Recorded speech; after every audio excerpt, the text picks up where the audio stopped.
Bu issiqxonamizda 3 agat solxang, koreyskiy solxang va 3 agat kinisberi navi ekilgan.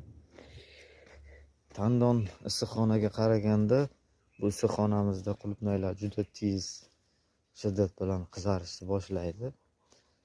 Nimagadir shunday yo termiz usuli shu usulda bo'lgani sabablimi yo termiz ochiq bo'lgani sabablimi qulupnaylarimiz issiqxonamizda yaxshi qizaradi. Mana shunday qulupnaylarimiz qizarishi yaxshi.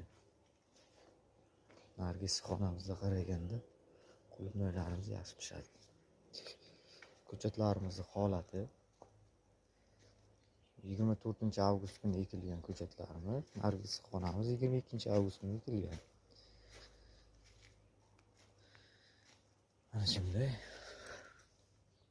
gulshodalar bir qator bo'lib birinchi, ikkinchi gulshodalarimiz chiqib pishmoqda va bizda gullarni saralaganmiz.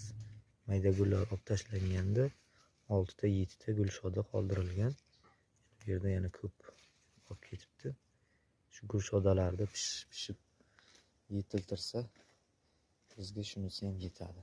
Birinchi gulshodamiz 2025-yil 26 noyabrda holati ko'chatlarimiz.